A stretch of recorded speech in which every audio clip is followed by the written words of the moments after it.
Jaden Fielding will send it away for the Bucks. C.J. Baxter, the deep man. Texas. Ohio State.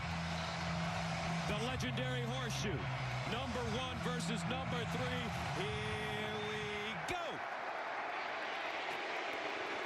Baxter brings it out of the end zone. Skips forward. And a very good return as he's downed at the 30-yard line. And that brings on Arch Manning for the first time. Joel, this kid has the potential to be great. He really does. And he got those 2 starts last year. They were both in Austin.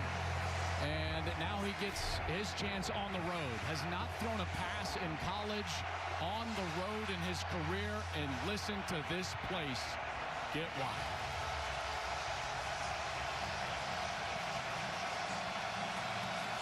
First down and 10 of the 29.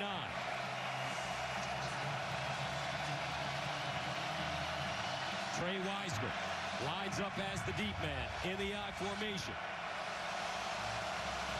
Manning, such a hybrid player. Big, strong, powerful arm. And he's got the wheels of his mother, Ellen. Athlete, volleyball champion, his mom. No idea what's going on. There's a bunch of communication issues right now. The officials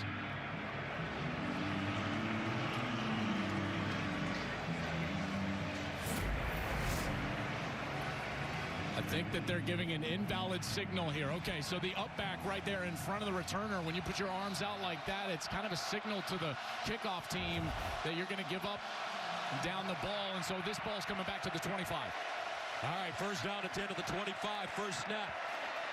And Manning rolls out of the pocket, throws across his body, and he skips that one to DeAndre Moore Jr. Incomplete. Let's take a look at the starting lineups. We start with the Texas offense. Have to rebuild this offensive line. Really only one starter back, but several of these guys played a lot of football. The guy that is their anchor, their best player, their right guard, DJ Campbell. On the outside, watch out for Ryan Wingo. Very fast, elite speed. Second down and 10 to the 25. This time, they'll run it straight ahead. And it's Wisner, gain 6 defensively for the Buckeyes. All new starters up front. Everybody is new for the Buckeyes. Kenyatta Jackson, a guy they're relying on for pressure. Sonny Styles, their captain. He's got number 0 now. That big block he's been relied on as the captain. And Caleb Downs, the best player, I think the best defender in college football in the back end. Buckeyes with a chance to get off the field on 3rd and 4. Manning goes through his progressions underneath. It's caught, but short of the first down from this spot. Igbeneusen with the tackle. And the offense is staying on the field right here. They're going to go for this. So they'll go for it. Oh, I don't know. My goodness. It might be Ohio State feels like they denied him. We're getting a first down signal from that far side officials. Today, officials, Gus, are from the SEC. This is an SEC crew. It'll be an SEC replay booth, and they will give them that first down.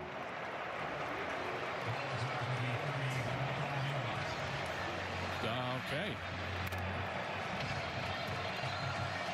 So a first down for Texas, opening drive from the 35. C.J. Baxter. They give it to him. He skims through the hole. Nice move as he cuts it back up, picks up a first down, getting to midfield. Lorenzo Styles Jr. with the tackle. That's a gain of 14, and they're so happy that this young man is back in the lineup. Tore up his knee in camp last year after having a marvelous true freshman year the year prior, and really leaned in, was a coach on the field, and he feels like he's a better player. He's explosive. They have been waiting to see him back on the field, and that's a great carry here early in this game. First down, Texas at the 49. Empty backfield for Manning. Remember, he's got incredible wheels. Manning sets, guns, over the middle, incomplete. Flag on the play, however. False start, number 1 on the offense. 5-yard penalty, still first down. You know, Gus, I think what's interesting is watching this offense. This is a very different offense than Quinn Ewers. There you see the movement early. Quinn Ewers had a great quick release, you know, kind of like Tua Tagovailoa. So there were a lot of run-pass option plays with the throws going over the middle of the field. This is a more traditional offense, moving the pocket for the quarterback, drop-back pass, setting Manning back in the pocket, letting him control the game. Already a difference from what we saw from Texas a year ago. So that'll make it first down at 15 at the 44. Baxter again straight ahead with the crease, but he's gobbled up quickly. Edric Houston, who they're very high on. He's long, quick, former defensive end, makes a tackle for a 2-yard gain. And the new defensive coordinator here at Ohio State. Yep, that's Matt Patricia coming back to the college ranks. It's been 20 years since he's coached in college. He's been in the National Football League so many years with the New England Patriots, winning Super Bowls there with Bill Belichick and Tom Brady. He's with the Eagles, the head coach of the Lions, and now the coordinator here for the Buckeyes, replacing Jim Knowles. Second down and 13 at the 46. Again, Baxter churning those legs. That knee, they say, is good. He gains 5 this time. McClain with the tackle. Yeah, big third down here, partner, right? Early in this game, we already saw Texas in their own territory go for that fourth down, get it by barely half a ball length as Arch was on the QB sneak. And now at 3rd and 8, we see if Ohio State can provide any pressure. That was a hallmark of their defense a year ago with all those defensive linemen that ended up in the National Football League. We'll see if they can get to Arch Manning here. 3rd down and 8 at the 49. Manning out of the gun. High snap, handle, sprints it out of the pocket, trying to square his shoulders, dumps it, not enough for the first down. As C.J. Baxter makes the catch, and that'll bring up 4th down and short. Good rally up here, rally from the defender. You see right there the defender, that's the corner Jermaine Matthews, who played a lot of football for them last year. Maybe wasn't a starter, but played a ton of snaps for them, and he comes up and he squeezes on that route, makes it a 4th and short, and they'll again keep the offense on the field here, going for it on 4th down. Steve Sarkisian, mastermind offensively. 4th down and 2. Baxter, and he won't get it. Texas coming up short. The Ohio State defense turns him away.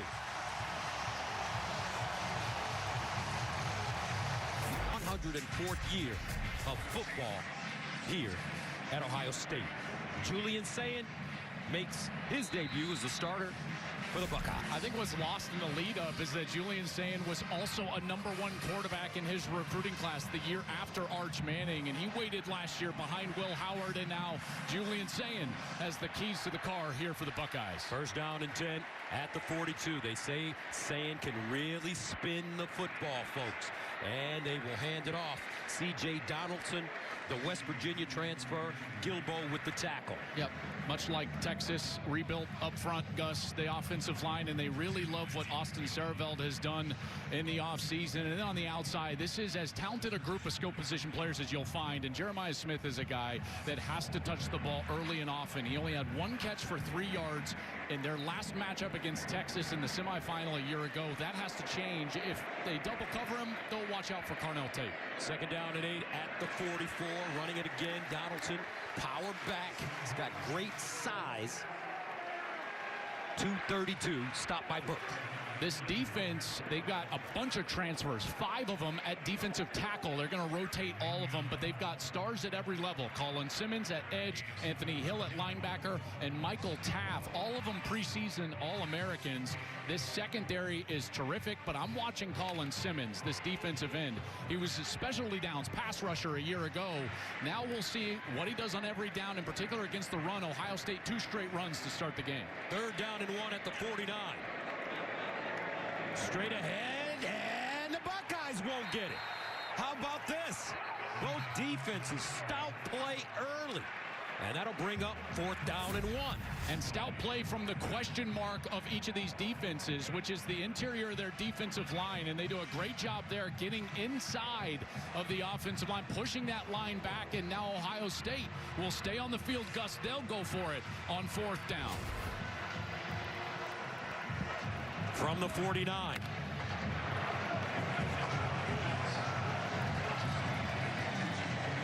Donaldson right next to Sayin.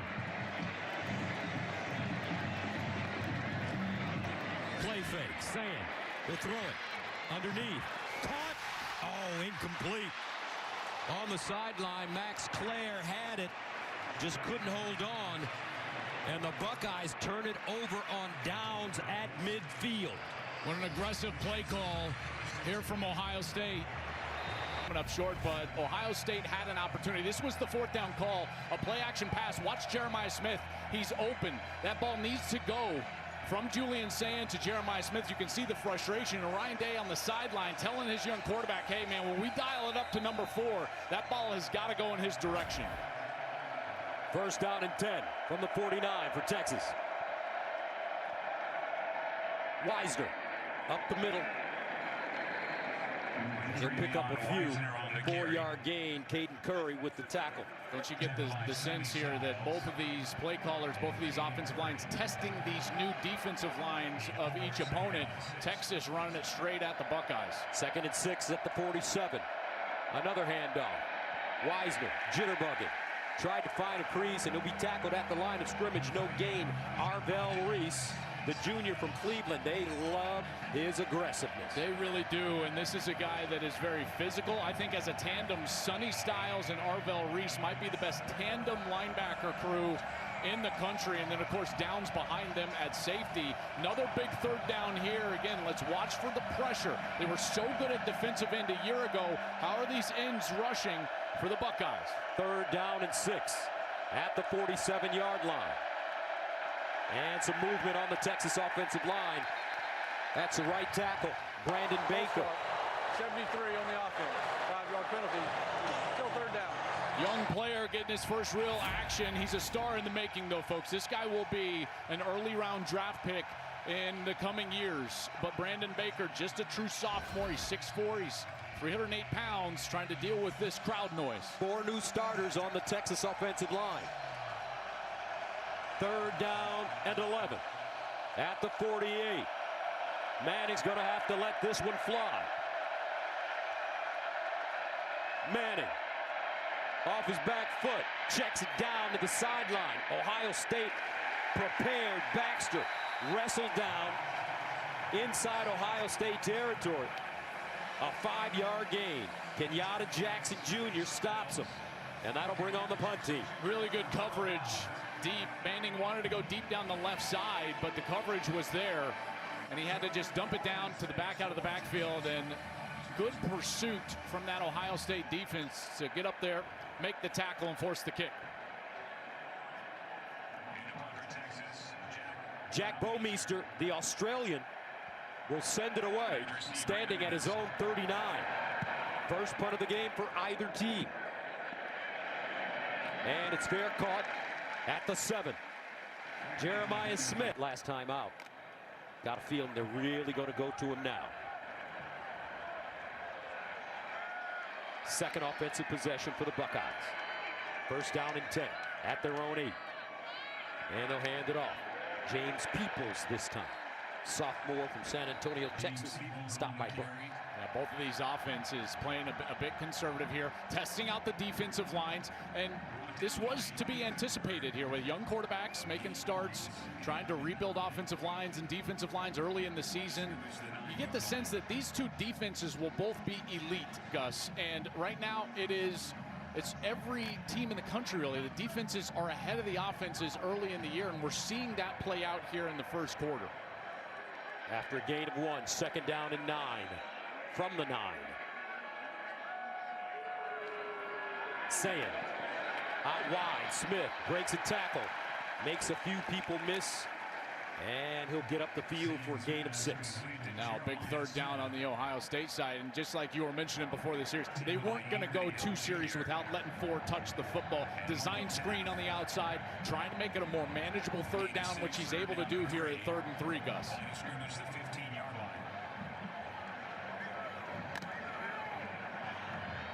Third and 3 from the 15. Donaldson in the backfield, now motions out, empty for Sayin. Julian Sayin with time underneath, throws a strike. First down, Ohio State. Max Clare, the Purdue transfer, a gain of 11. Makes up for that drop on that first series on 4th down. So he's going to come here as Smith's trying to basically clear out. And look at the attention they're paying Smith. Colin Simmons, the great pass rushing defensive end, immediately jumps out of that line of scrimmage to bump Smith, who was lined up as the number 2 wide receiver in the slot. And they were able to get to the tight end, Clare, for the first down. 51 catches for close to 700 yards and 4 touchdowns at Purdue last year. Sayin, quick strike, and Smith takes his eyes off of it for a second, drops the football. Nerves for everybody here on the opening week. This is a ball that you don't normally see Smith drop. In fact, we went and watched him practice. First thing we saw when we walked into the building, they chucked it downfield to him, and he just reached out and grabbed it one-handed. And Julian's saying, he's like, whoa, I haven't seen that much in practice. Makes a 2nd down and 10 from the 26.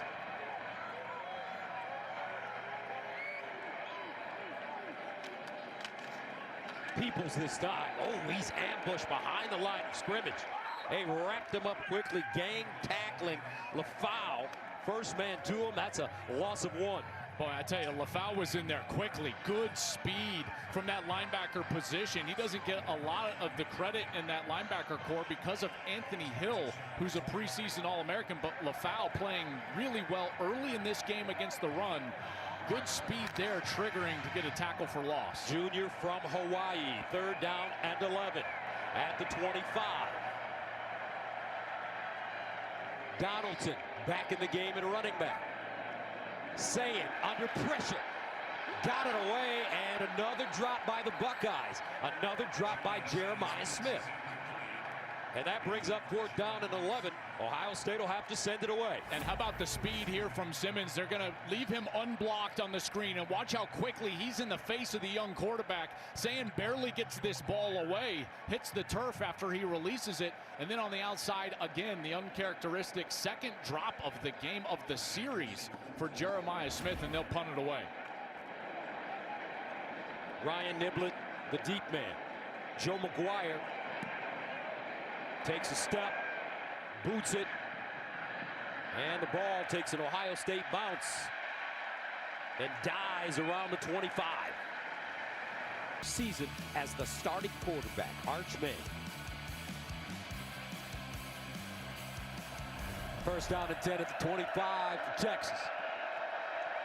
Baxter, lone setback, play fake. Manning sets on his back foot, all day to throw. Over the middle, a little high, and incomplete. Injuries, the intended receiver, the tight end. Injuries is a transfer from Cal. Really complete player. A guy that was very good for Cal in his career there for the Bears. 91 catches, over 1,000 yards. So they're hoping that he can come in and solidify that tight end group. Both of these teams, they have targeted transfers. They don't rebuild in the transfer portal, but where they need someone to come in and fix a hole, they go out and try to get a good player. 2nd down and 10. Texas staying on the ground as Baxter is brought down by Bo Atkinson. A 2-yard gain. Boy, I'm so impressed with both of these rebuilt defensive lines that we see for Texas and for Ohio State. They've been able to hold up against the run. Granted, we're still in the 1st quarter. So as an offensive coach would say, well, we're just going to keep grinding away and handing the football off and see where we're at in the 4th. Big 3rd down coming up now for Texas. They need 8 at the 27.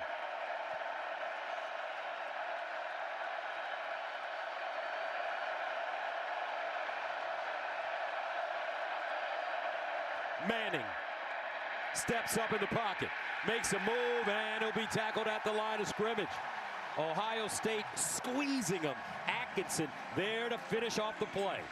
Well, I just talked about those targeted transfers, and now you're going to get that pressure from a guy that came in the transfer portal, Bo Atkinson from North Carolina.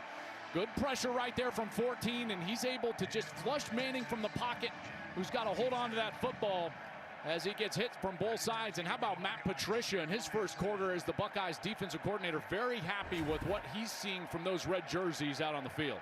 Now Jeremiah Smith lines up as a return man for Ohio State. He's at the 25. Bo Meester sends it away. Smith with the fair catch at the 20. A 53-yard punt.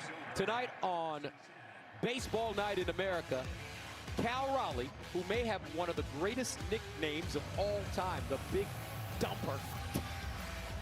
I think that's what they call him. And the Mariners take on the Guardians of the Tigers. My Tigers continue their fight for the AL Central against the Royals or Orioles Giants. Check your local listings for the game in your area tonight at 7 Eastern on Fox. Wait, why'd you look over here? You looked at me. The Big Dumper. That was so good, man. That was so good.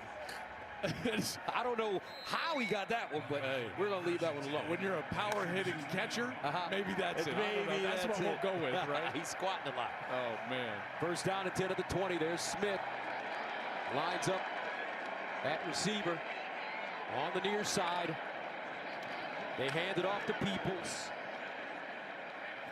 And it's a gain of 3. Let's go downstairs to the AAG. Well, Gus, how about this? First thing, Jeremiah Smith, when he came off the field, he changed out his gloves. Those were not working. Keep in mind, Jeremiah Smith told me at practice earlier this week, this game against Texas has been one he's been thinking about. The way they took him out of the game last year, he said, I've been watching a lot of film. I feel confident, and trust me, it's been circled on my calendar for a long time.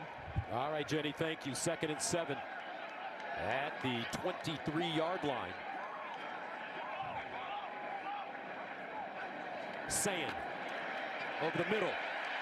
Nice completion. Jeremiah Smith breaks a tackle, and he'll pick up 16. This is a great tell for Ohio State. When they have Smith right, well, there's a motion man. That's going to be clear, but Smith is just inside of him. When that motion man goes outside, what it does is it changes the coverage, and now a linebacker or safety has to cover Smith. So when they motion from inside the formation, outside of Jeremiah Smith, it becomes tougher to defend him, and they can target him. And then those gloves, Gus, they seem to be working just fine, the new ones that Jenny told us about. Whatever makes him feel better. How about that? Here's a handoff.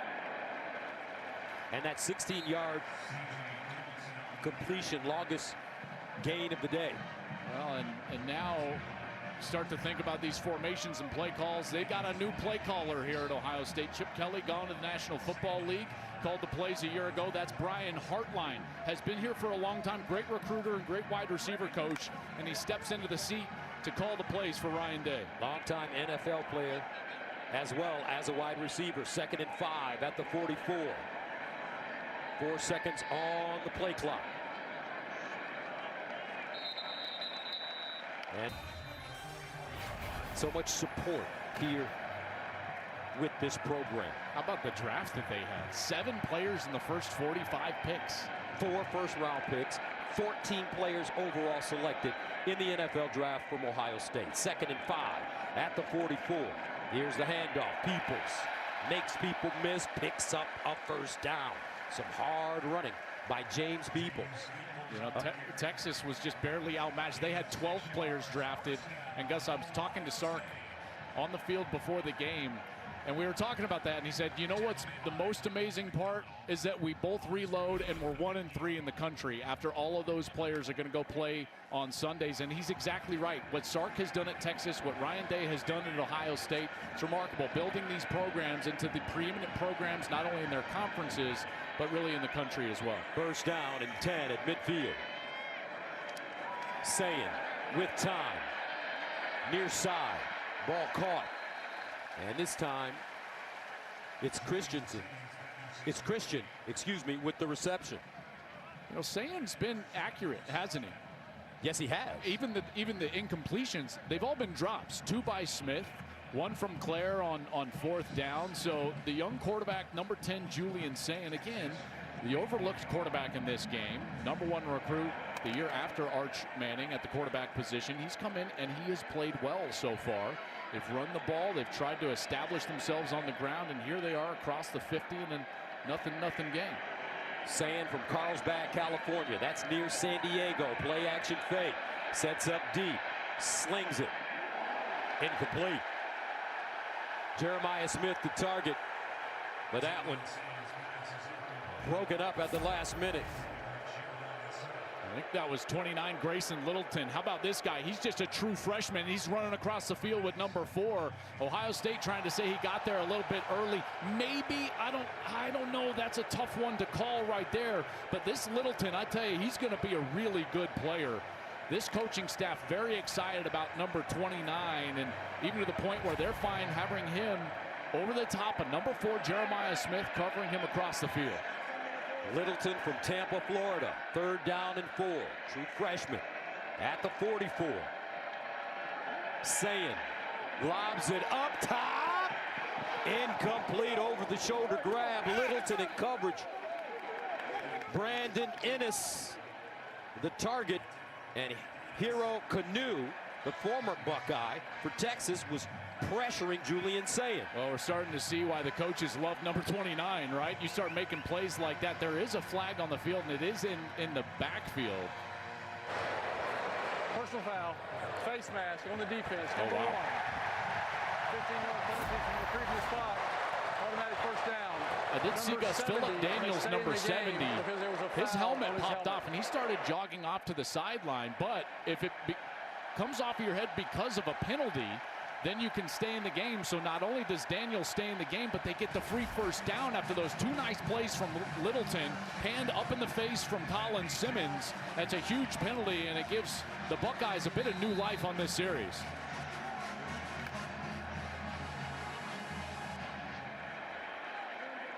So a first down from the Texas 29 for Ohio State. C.J. Donaldson, the pistol back. They give it to him, and he's lucky to get across the line of scrimmage. A gain of 1. I tell you,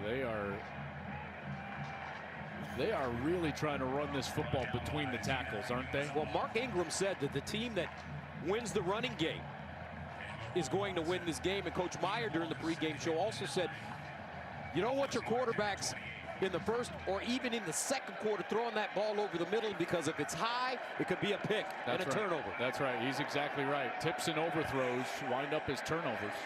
2nd and 9 to the 28. Sayin scrambles, and he will just dump it out of play. A flag, though, thrown. Jeremiah Smith looking at the official, and this will go against Texas.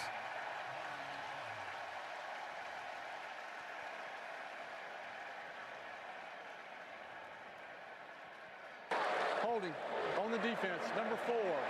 10-yard penalty from the previous spot. Automatic first down. So referee David Smith, SEC official. There's the hold right there as Smith was trying to break out as Sayin left the pocket.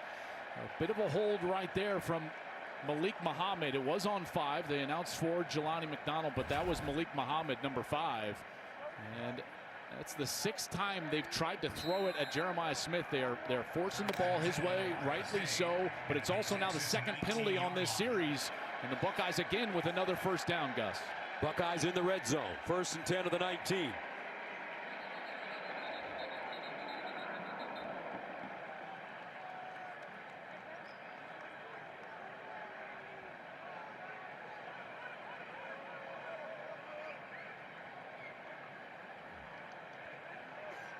Official stopped the play near side here. The spot should be the 28-yard line, not the 29. 28-yard line. Does he mean the 18? 28 is 10 yards away. It's the 18. Assume he yes, means it's the 18. All right, First game. The first day That's for right. everybody. That's exactly right. That's right. Oh, man. Steve Sarkisian saw him coming in, looked clean as usual. His wife, L'Oreal, put him together like she did last year at Michigan. First down at the 18. Carnell Tate in motion. We haven't called his name yet. He lines up in the slot. He's a spectacular talent. Here's a handoff. Donaldson pushes the pile forward. And Ohio State churning, picking up yards. That's 7 the hard way. And they really were excited about getting C.J. Donaldson in the transfer portal. Comes in from West Virginia, and he came in actually, Gus, about 240 pounds. He walked in, and Mick Moriarty, their strength coach, said, yep, not for long. And now he's down to 225, a little bit slimmer and more explosive, but he still retained that power that he was known for. And you're seeing some of that power on these interior runs. Donaldson, only Power 4 player with 11+ touchdowns in each of his last 2 seasons. That was for the Mountaineers, now here for the Buckeyes. 2,000 yards over 3 seasons and scored 30 rushing touchdowns. Again, a first down for Donaldson. C.J. Donaldson, big guy, powerful, 5-yard run. You keep seeing this motion being put into play. And so you got motion, and then you got the tight end. So Carnell Tate motions across. Now the tight end is coming across. They're trying to put more hats, more helmets, more players at the point of attack where they want the football to attack the defense. And then Donaldson, nice patient run, and then physical at the end, leaning forward for those extra few yards. 10th play of the drive coming up, which started at the 20-yard line for Ohio State. Here's the handoff. Peoples trying to find a seam, and they'll back him up after he crosses the line of scrimmage. Michael Taft there, gain of 2. You know, I thought that last year's running backs for Ohio State, Travion Henderson and Quinshon Judkins, both second-round draft picks. I thought this was where, listen, they were really good in a lot of different areas, but where they excelled is here in the low red zone. Low red zone meaning inside the 10-yard line. Gus, they had a knack, you remember last year, of getting small and powerful and finding that goal line. We'll see if these new backs for the Buckeyes can do the same. 2nd down and goal from the 4.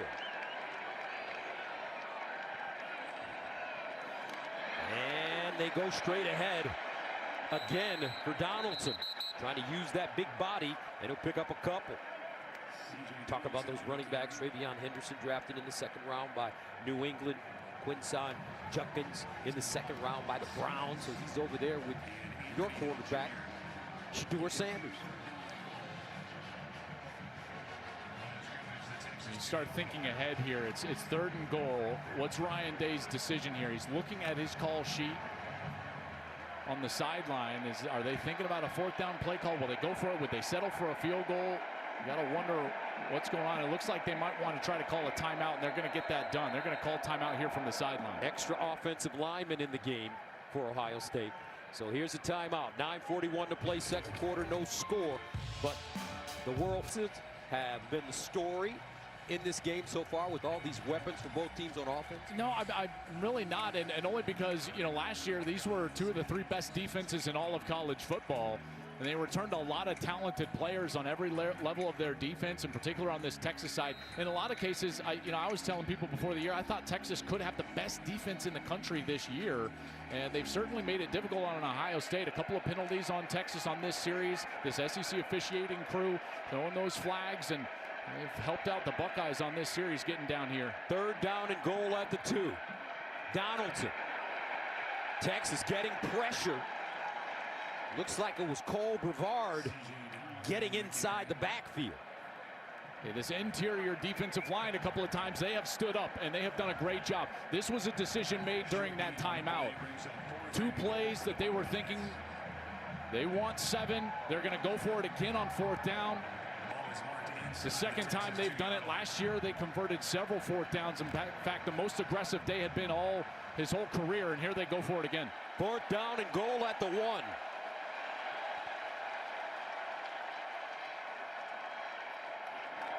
And they'll hand it off. Donaldson! Touchdown, Bucks! C.J. Donaldson.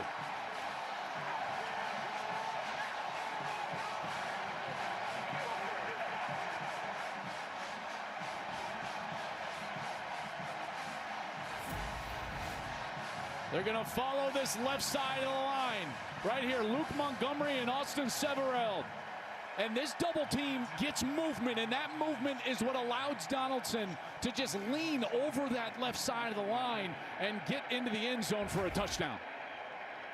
So Ohio State strikes first. Jayton Fielding in for the extra point, and it's good. Buckeyes going up. So for Texas, their first 3 drive. drives, loss on downs, punt, and punt. Steve Sarkisian trying to find out what his team needs to do to start moving the football against this Buckeye defense. First down and 10 of the 25. Empty backfield for Manning. He runs it. Gets outside, shows a burst, and picks up 7, maybe 8 yards on the play. It's almost unfair in a way, Joel, that in his first start, he has to go against not only a former head coach in the NFL, a defensive coordinator for Bill Belichick, who's won 3 Super Bowls. Yeah, I tell you, it's quite the cat and mouse game. And the good thing for Arch is that he's got a great play caller and play designer in Steve Sarkisian right there. He designs a formation that gets his quarterback some free running room along that right side. Second down and 1 at the 34. And Texas will pick up the first down. And that was Wisner. Let's go downstairs to Tom Rinaldi. Gus a long way during that Buckeye scoring drive, and you're not going to see any emotion or sense of panic at all from Arch Manning. Comes over, same routine each time. Sits and talks to his quarterback coach, A.J. Milwee, the backup, Matt Caldwell. Doesn't show a lot of emotion, studies the tablet, gets up and gets ready to go. Defensively, some real frustration from Travis Shaw, challenging his people on the front line defensively. Quick strike, Manning, incomplete. Thank you, Tom. That one underthrown. DeAndre Moore Jr., the intended receiver. You know, when Texas scuffles a little bit offensively and when they have a hard time getting going, you go back and Steve Sark has been this way ever since he was calling plays all the way back to Washington and USC. But when his offense needs a spark, generally he does it through formation or movement and trying to get a misdirection type of play going. I wonder if they'll try one of those type of plays here in the next few snaps. We haven't mentioned Wingo's name. Here's the strike on the outside, and it's Ryan Wingo. Finally gets him into the act. McClain there to usher him out of bounds. Great call, partner. He's got the elite speed on the outside, and that's something that Sark wants to attack with, is getting his playmakers the ball in space and an opportunity to work against that defense, and he's finally able to get the ball to Ryan Wingo. Wingo changed his number from 5 to 1 this season. Third down and 3 at the 44. Can Texas continue to move the chains? Manning bounces out of the pocket. Burst of speed, looking for the first down. Oh, he's chopped down by Styles right before he gets to the marker. Let's see if he got it. And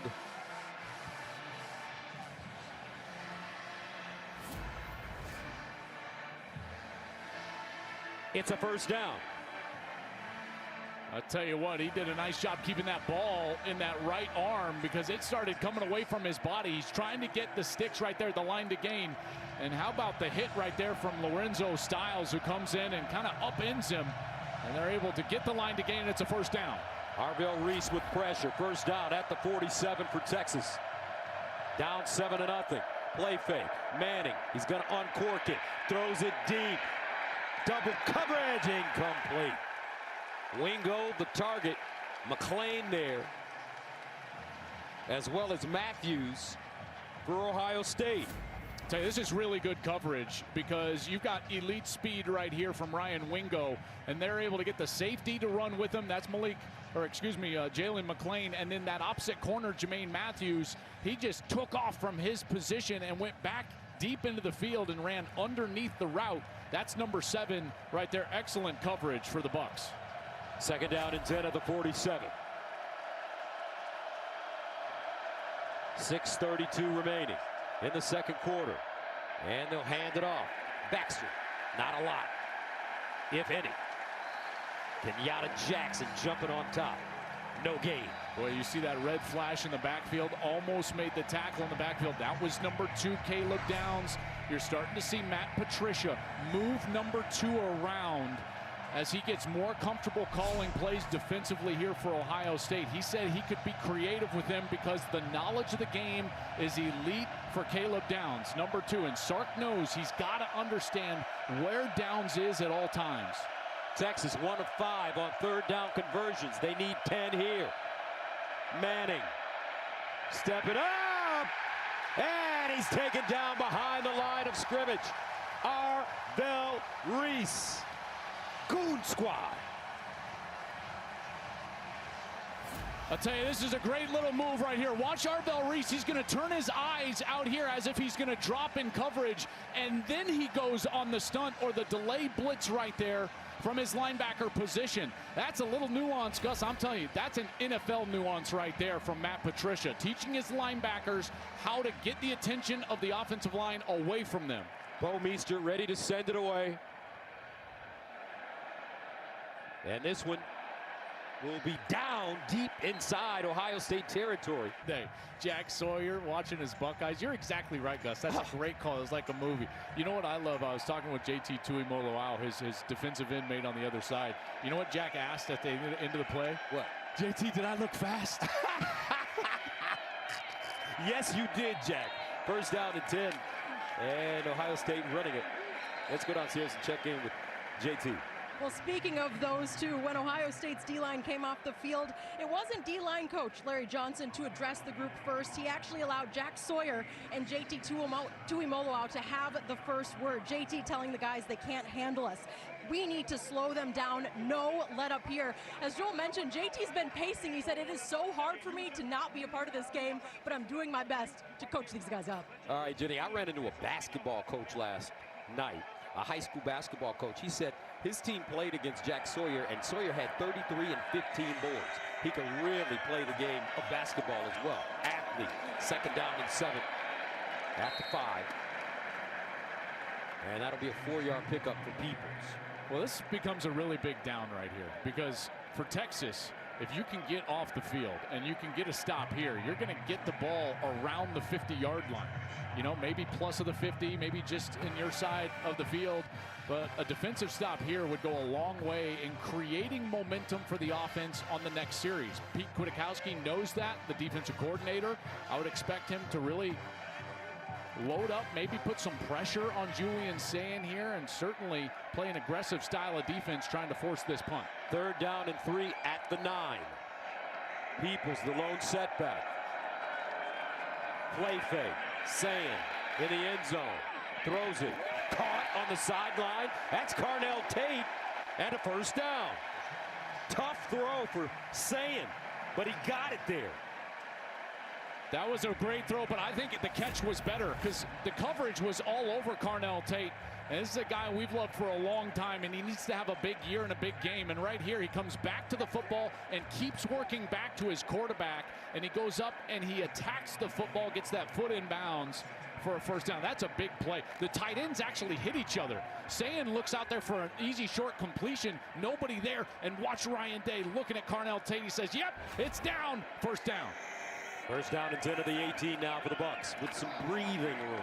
Here's a handoff. Peoples trying to get outside. Nothing. Tell you what, remember we've been working together for, this is our 11th year. Yeah. And I've been doing Texas football for 15 years. Remember when they used to win games 52-50? Yes, I do. Back those Big 12 years, man, we would do like the Red River shootout, and it was a shootout. Shootout. I still call it shootout. Okay, you can call it rivalry. I call it shootout. Whatever.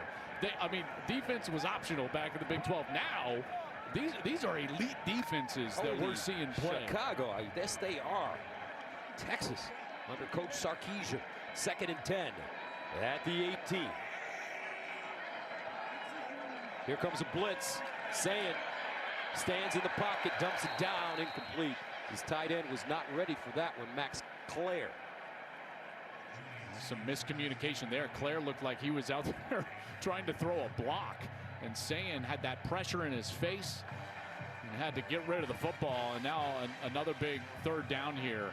We'll see if Texas can get off the field. They could establish some good field position. Maybe not quite as good as I was talking about earlier, but still good getting into this 2-minute timeout. Sayin's done a really nice job of managing the game so far. Yeah, that's one of the things Will Howard, their quarterback last year, told me about Sayin is he felt like from a decision-making perspective, he was going to be just fine. He's very careful with the football and knows where to go with it. Third down and 10 of the 18.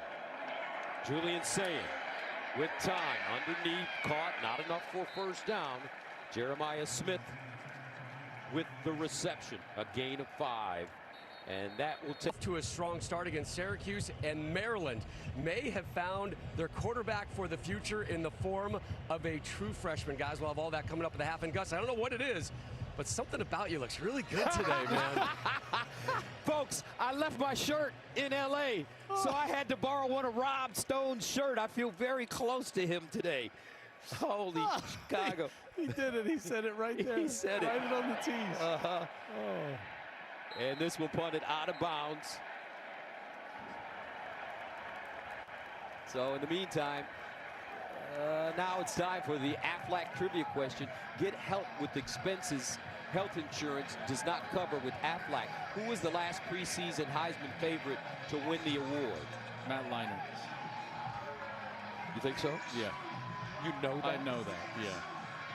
You're not supposed to say it. Well, You're supposed to let people guess. Oh, come on. we're in the no fun zone, Gus. My gosh. What are we doing? Oh, man. Sorry, guys. That's okay. Look at this handsome guy He didn't right have there. a beard back then. That's right. He didn't.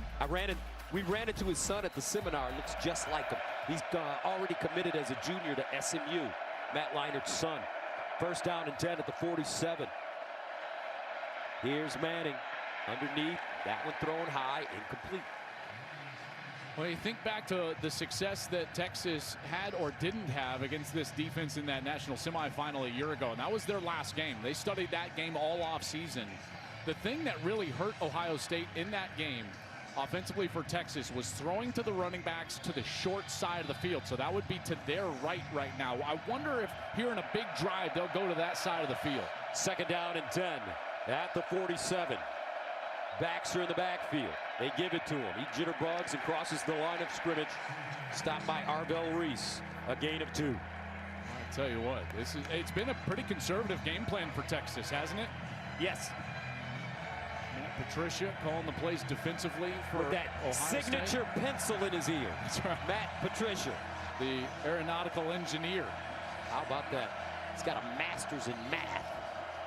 Third down and 8 at the 49.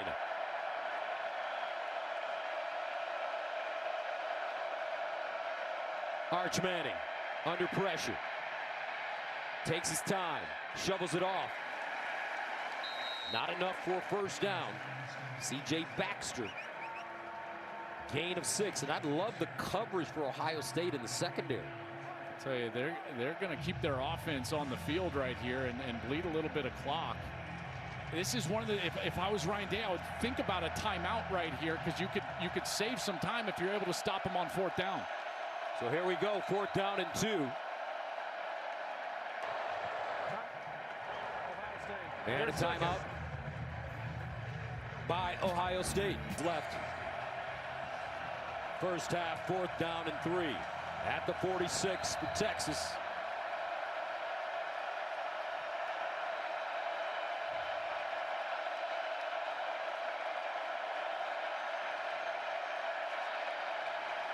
And now a timeout by UT.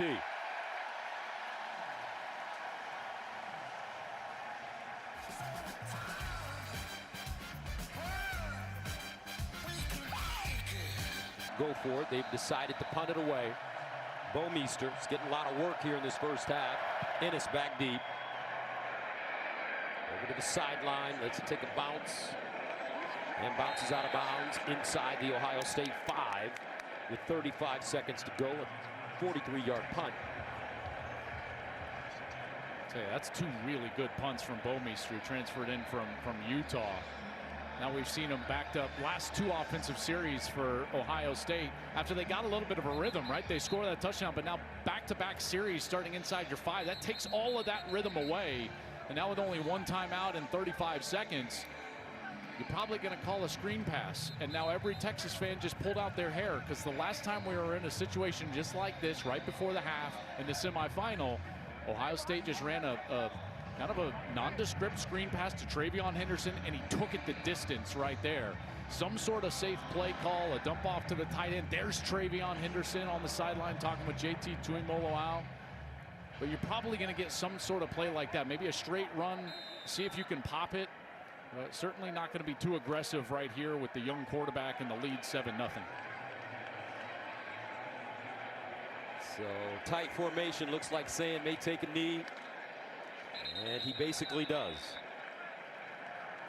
And the Buckeyes will let this clock wind down and head into the locker room with a 7-0 lead over Texas. It wasn't what we thought it would be the first half. I'll tell you, these defenses have played really great. The young quarterback, Sayin, has found a rhythm. Arch Manning has not. Arch and that Texas offense totally stymied in this first half by the defense of the Buckeyes, and they're going to have to go regroup and find out what they're going to change in order to get something going in this second half. All right, don't forget after the... Will Stone will send it off. James Peoples, the deep man. And Brandon Ennis as well. Fair caught. Let's go downstairs to Jenny Taft. Well, Gus, the first thing I asked Coach Day going into the locker room was how he's feeling about his quarterback, Julian Sayin, the rhythm he was able to find in the first half. He actually said, I really liked his composure, especially considering we did have a couple of those drops early. Well, speaking of those drops, a few from Jeremiah Smith, something we're not used to. I asked Day, are you planning to talk to Jeremiah Smith? Any words? He said simply, no, he is good. Now, as for the defense, a great start for the Buckeyes. He said we need to continue to stop the run. He also anticipates seeing a bit more from the run game with Arch Manning. It's something they will be ready for, but a great start for the Buckeyes getting the ball in the second half. All right, Jenny, thank you. 1st and 10 of the 25 for Julian Sayin, who managed the game extremely well in the first half. No costly mistakes. Underneath, throws a strike, and it's caught by Jeremiah Smith. That's a good way to start getting him the ball. And remember, this Texas team held Jeremiah Smith to 1 catch for 3 yards in that semifinal matchup a year ago. And talking with Ryan Day the entire offseason, he was like, that won't happen again. And you can see the concerted effort they've gone to get number 4 the ball and his touches. That's now 7 targets. He's got a couple of drops, yes, but he's got completions, and they also got that holding call on 2nd down against Smith. 2nd and 4. Here's the run game now. Peoples. But just think about some of the things Jeremiah Smith, Joel, did as a freshman. He was the Big Ten's receiver of the year and freshman of the year. He broke the Buckeyes' freshman records for catches, receiving yards, receiving touchdowns, and receiving yards in a single game. And he's a baby. Yeah, I mean, there's only 2 true freshmen. I said this last year. There's only 2 true freshmen that I've ever felt could play at whatever level of football possible when they were 18 years old, and that was Adrian Peterson and Jeremiah Smith. And yes, he proved that with a monster year production-wise a year ago. 3rd down and 4 at the 31. Sayin, looking, sideline, incomplete, broken up. Nice defense this time by Texas. Malik Muhammad steps in, redirects the football, and the Buckeyes will have to punt. Yeah, good coverage by Malik Muhammad right here, and he's going to be physical. Remember, he got the holding call earlier in that first half, and right there they get a little away with a little bit of contact, and Smith's trying to get back to the ball, and you can hear the fans react to that, but no flag, and the Buckeyes will have to punt it away. First 3 and out of the game for Ohio State. Ryan Niblett ready to return it. Joe McGuire will send it away, standing at his own 16.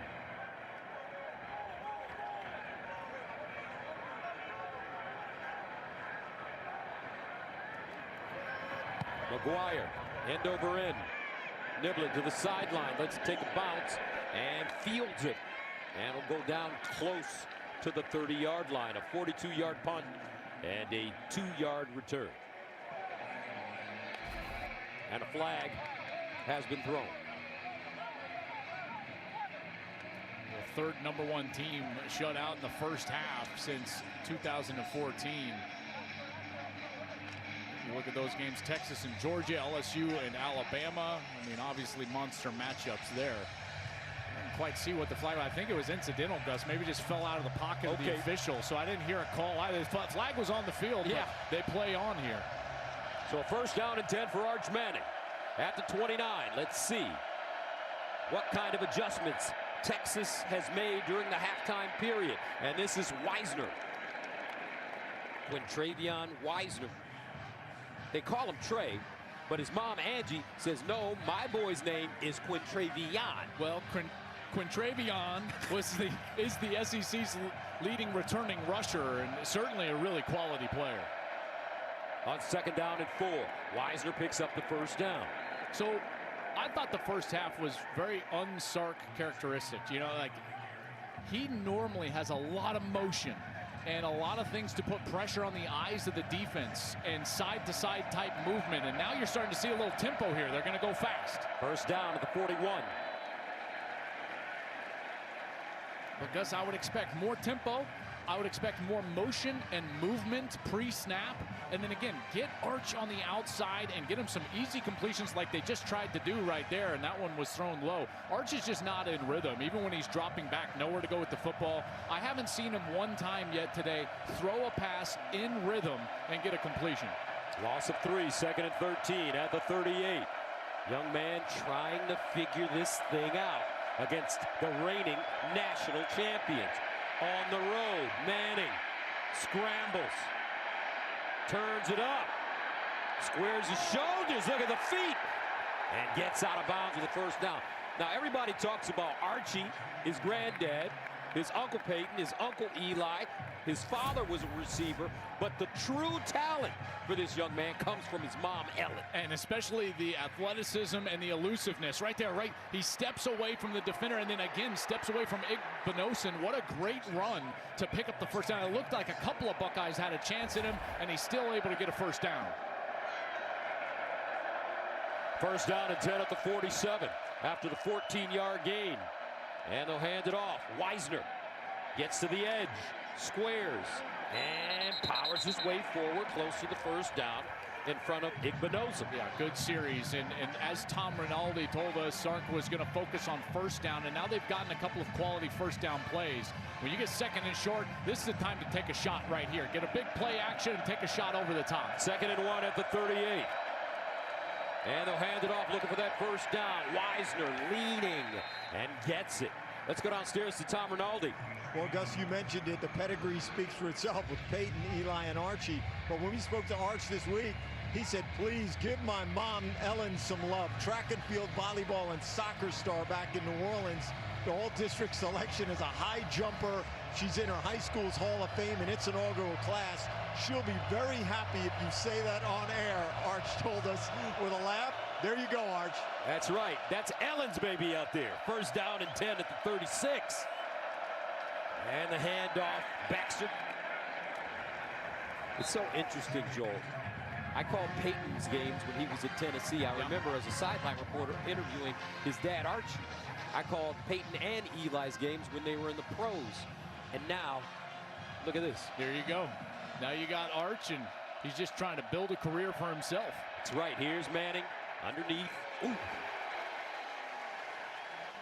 Sonny Styles comes up and makes the hit on C.J. Baxter. This is what Ohio State was going to be nervous about, though. They did.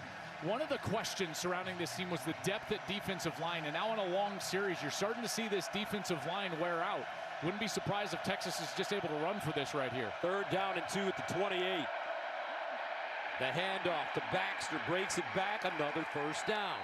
I remember last year going into the Michigan game in week 2 for Texas, Sark said the strategy would be throw the ball to the sidelines, tire the defensive line out, and then run it right at them when they're gassed. Yeah, you remember those 2 great defensive tackles that Michigan had, obviously, and Kenneth Grant and Mason Graham. And that worked out for Sark and Texas, and they played a great game. Now, the first half did not go how Texas imagined it going here today, but they're starting to find a rhythm here offensively on this series. First series of the second half at the 20. And a slingshot to the sideline. Caught by Moore. He's close to another first down. Igbinosun with the tackle after a 9-yard gain. Yeah, more of that if I was a Texas fan. Again, a little play fake from Arch, and then he's on the edge. And Gus, he's already shown the elusiveness, so the defense has to respect his legs, and he can still dump the ball off on the outside. 2nd and 1 at the 11. Manning, play fake, looking, guns it, sideline, caught. This time it's Dalen McCutcheon, and he'll pick up a first down. Yeah, nice first down there. Arch just surveying that boundary side, the short side of the field, and he comes down to McCutcheon. McCutcheon is able to get the completion, and McCutcheon is a guy that they're very high on. Polished receiver, just a true freshman, getting a chance to play here in the big house, or excuse me, in the shoe against the defending. Yeah, no, don't say that. Slip of the tongue. In the shoe against the defending national champion, and nice first down. First down and goal at the 9. Wisner in the backfield with Manning. Arch straight ahead with wiggle, and he'll get inside the Ohio State 5 as he gains 5. Arvell Reese with the tackle. Can't wait to see the game plan here from Sark, because last year's Ohio State team was as good as we've seen in a long time inside the 5-yard line and goal line situations. It's one of the reasons why Texas threw that toss sweep, if you remember, famously inside of the 5-yard line of the national semifinal. It pushed them all the way back right before Jack Sawyer took it to the house the other direction. 2nd down and goal at the 4. Manning runs it, looking. It'll gain about a yard. On these crucial type of plays, there's an injured Buckeye on the ground here at the bottom of that pile.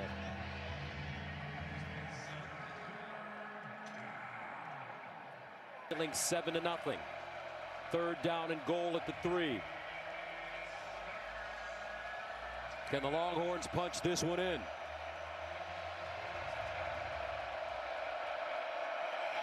Wingo in motion. They'll hand it off. Baxter cuts it back, trying to power forward, got close, and he'll be down. Looks like at the 1-inch line, gains about 2 yards on the play. Man, this is just like a carbon copy of last year, right? Ohio State's so good inside the 5, and Texas will go for it here. 4th down. Manning, looks like they're going to do the tush push, and they don't get in. Ohio State does it again. Nebraska, Penn State last year. And right now, Texas. Defense.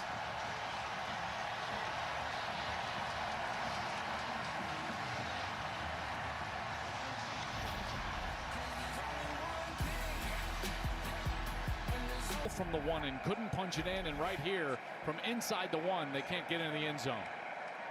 So Ohio State takes over at their own 1-yard line. Donaldson deep in the backfield, and saying will just try to give him a little breathing room. I'll tell you what, what's so difficult, the goal of this series is just to get a 1st down and then maybe a 2nd to try to help the field position. 2 first downs, that's the goal of the series. That's what you tell your young quarterback. But even within that, if you can't get a 1st down, you've got to get the ball away from the goal line. Because if you're punting the football with just, 11, 12 yards behind the snap, it's got to be such a quick kick, a 1-step-in kick, that generally speaking, that punt only gets out to about the 40-yard line. You set up the opposition with great field position. So right here, this is an important series for Ohio State, trying to get away from their own goal line. 2nd and 9 at the 2. Play fake, saying. Scrambling, flag on the play, in the end zone. That's going to be a safety.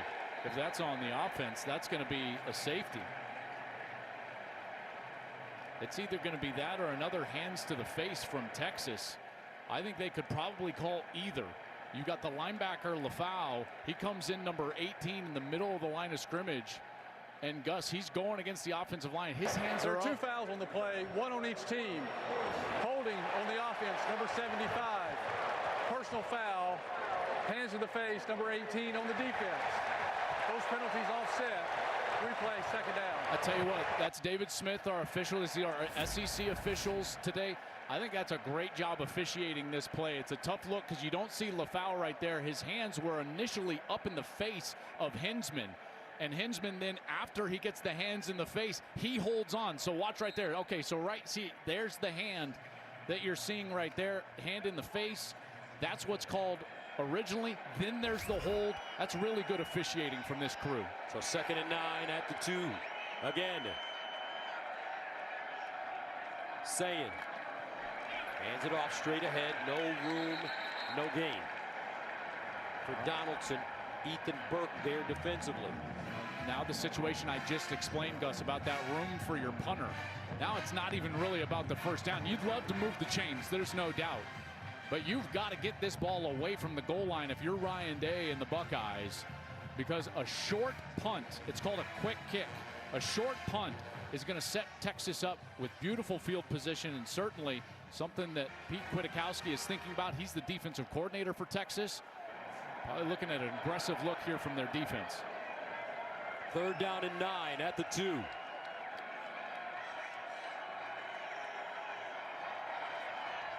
Sayin hands it off again. This time they'll get a little breathing room as C.J. Donaldson will pick up 6. That time they tried to spread the formation out. You saw those wide receivers wide and then bringing a tight end back in motion just to try to get some space for that interior run, and they were able to pick up some yardage and get some room. So Joe McGuire about 8 yards deep in his own end zone. Ryan Niblett standing inside Ohio State territory at the 44.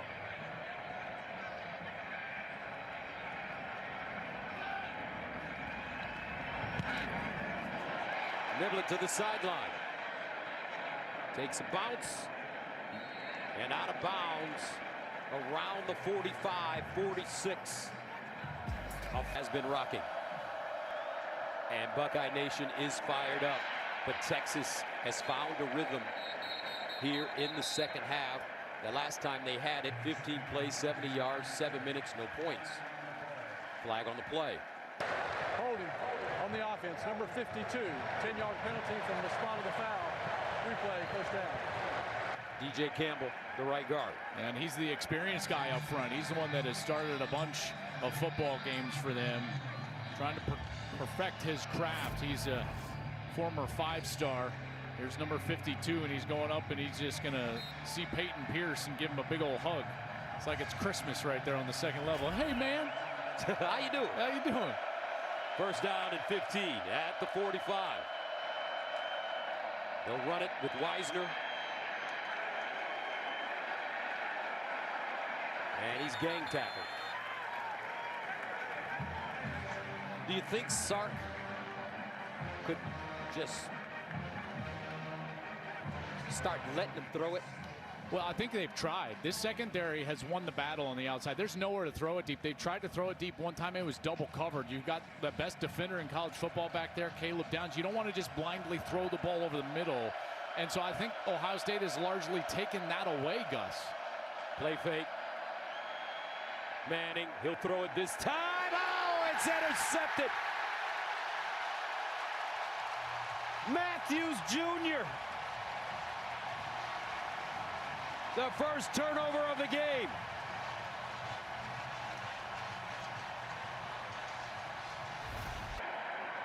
First down and 10 after the interception at the 32-yard line for the Buckeyes. Play fake. Sayin sets. And this one is caught by Ennis to pick up 3.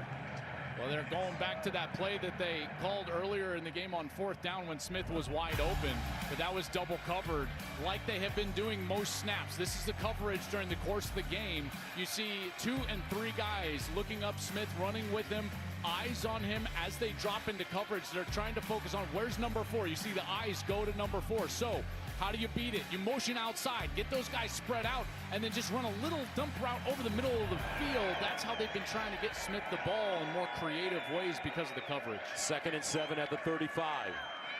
Donaldson. And he's ridden down after gain of 3. And as that defense continues to play well, now what you start thinking about is trying to get them a little bit of a rest. You know, before that pick, the last series that defense was out there was 15 plays. And where do you go on 3rd down? Well, it's been a big Smith target game, and obviously you would anticipate that. The other guys have not really played a factor. I would expect Carnell Tate in the second half to have a big catch, Gus, sometime. Maybe Max Clare, but one of those guys, because of the double coverage on Smith, they're going to have to win their one-on-one matchup. 3rd down and 4 at the 38. Sayin. First down, yes, for Ohio State. It's Jeremiah Smith. Ran a great route, caught it in stride, and he'll gain 7 on 3rd and 4. He's so physical at the top of his route. Watch, he's going to be working against Malik Muhammad right here, and it's a slow release, and then just hands right there. Maybe gets away a little push-off, but creates space for himself. How easy is that for Julian Sand? Big, wide-open passing window, and you're throwing to the best wide receiver in the sport. That is just a pitch and a catch for a first down. Smith 5 catches, 40 yards. First down at the 45.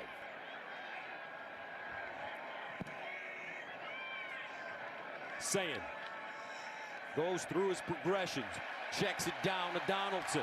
He gets his shoulder square and out of bounds about a yard and a half short of the first. Yeah, I think this is a big deal, is getting a catch from a back early, because remember Travion Henderson and Quinshon Judkins last year. They were the 2 backs for Ohio State. They're now in the NFL. They caught the ball exceptionally well. So these young guys that are having to come in, or the transfer C.J. Donaldson, they've got to fill that production and get those catches. Donaldson at West Virginia, Gus, was an H-back style tight end at times and a running back. So he's got that background where he knows how to catch the football. He's been a receiver before, and they certainly took advantage there on the last play. 32 catches in his career and 1 touchdown. So, start of the 4th quarter, Ohio State up 7-0. Last time Texas was scoreless through 3 quarters. It was a 23-0 loss to Kansas State in 2014. I know that Ohio State would love to punch it in the end zone on a series like this, and it's been quality so far, but it's also important to try to get a 2-possession lead. Right now they're probably about 17 yards away from Fielding's range, Gus, and so that's in the back of your mind as well. 2nd down and 1 at the 46, and a first down for the Buckeyes. Donaldson. Mark Ingram talked about it during the pregame, Joel. Whoever controls the running game, whoever wins the running game, will win this game. Yeah, and it's interesting because, if you look at the stat sheet, Texas has actually run the ball better. They're running for about 4 yards per carry, 119 yards on the ground, and Ohio State more methodical, 25 carries, 63 yards, 2.5 per carry. But it seems like when they need the crucial yard or 2 on short yardage situations, Ohio State has been able to get it. First down at the 43. Another handoff, Donaldson. Nice forward lean, but there is a flag.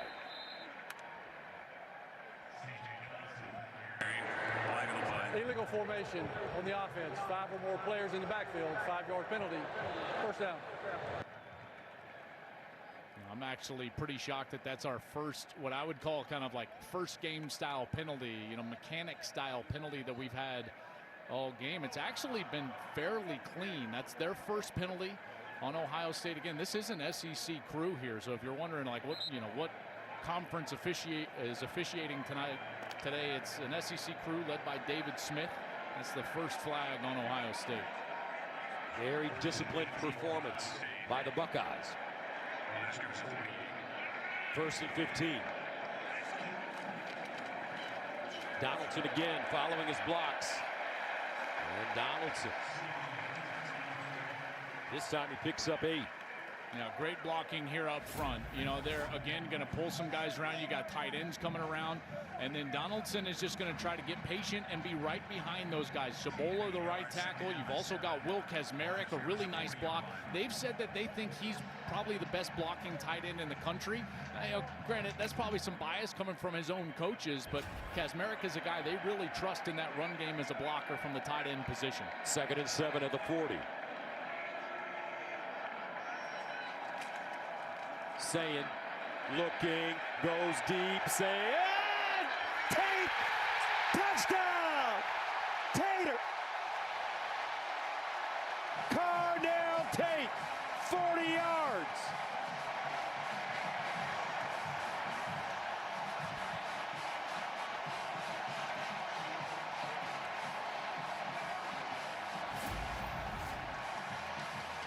This is a great route. He's able to get behind the defense, and Jalen Gilbo is just trying to catch up. Ball's a little underthrown. How about the double catch? Gilbo gets there, bats that ball away initially, and Tate's got to catch it a second time, and he's able to haul it into the end zone. I said he was going to make a crucial play or a crucial target in the 4th quarter. They go to him early in this 4th quarter, and he's able to pay it off for a touchdown. One of the most impressive young men in college football. The things that he's endured in his young 60 years. Well, the story here, a big fourth down stop from the Ohio State defense. Arch Manning trying to sneak it in. They turn him away, and then a huge turnover here. Jermaine Matthews picks it off. The corner steps in front of the Arch Manning pass, and on the ensuing possession, Julian Sand finds Carnell Tate. Big throw down the left side. 40 yards later, Ohio State up 14-0 here in the fourth quarter over the #1 ranked Texas Longhorns. So that was the longest play of the game for either team. Carnell Tate with that 40-yard touchdown. And Texas brings it out of the end zone. Wisner, he jitterbugs and gets to the 15. Good special teams coverage by the Bucks. Well, Texas has got to find something right now. I mean, shut out through 3 quarters. The offense is sputtering. You can tell Arch Manning who normally doesn't show any emotion. I think he was a little flustered and forced that ball down the field. It gets picked off by Jermaine Matthews. What do they turn to here if they're Steve Sarkisian? I would imagine that you're going to get some quick passing game out on the outside. Allow a guy like Ryan Wingo to operate. First down and 10 at their own 15.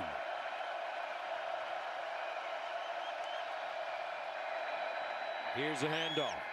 Wisner. And let's check in with Jenny. Quick update for the Buckeyes. Defensive end Kenyatta Jackson has been ruled out for the rest of the game. He was walking on his own, but of course clear disappointment on his face. But on the positive, Gus, watching Julian Sand come off the field after that huge touchdown to Tate, the big smile. Will Howard there to greet him. Smiles all around. Thank you, Jenny. Second down and 4. Another running play. Texas close to the first down. But how about Sand? That was his second career touchdown pass. His first was to Bennett Christian against Western Michigan last year. And Carnell Tate, he loves playing against Texas. Had a career-high 7 catches for 87 yards in last year's semis. First down now for the Longhorns as Wisner gets out of bounds. Yeah, good run by Wisner. There was nothing there in the middle, and he was able to bounce it all the way out to his right side. Shows you some of that speed. And he gets out of bounds, and that'll create another first down and a little momentum and a little rhythm here for the Texas offense. They're doing it all on the ground right now. This is just not a lot of motion, not a lot of creativity, which you would normally see from Sark. Just a lot of straight run game. 13-yard gain. First down from the 37. Manning. Another check down. Out wide. Baxter. And it'll pop forward. Dropped by Lorenzo Styles Jr. How about Lorenzo Styles Jr.? He got his degree in April, and his father, Lorenzo Styles Sr., came back and got his degree in April as well. So both Lorenzo Sr. and Lorenzo Jr. graduated at the same time. Yeah, very cool, and gets to play with his brother, Sonny, who's the linebacker, one level in front of him. Second and 5. Nice blocking by Texas. Manning gets it away and completes it. Tell you, this is a great block in the backfield by C.J. Baxter, because Sonny Styles, who I just mentioned, he's making a beeline right up the middle of the field. He's right here. He's going to come right for Arch Manning. And watch this block from C.J. Baxter. He gets confused, goes out right. That allows the time for Manning to get the ball out to the outside. Really their best pitch and catch of the day. Parker Livingstone with the reception. He'll pick up 15 yards. First and 10 at the 43. Manning sets, guns, underneath, intercepted. Sonny Styles. My father and brother got a degree. I got a pick.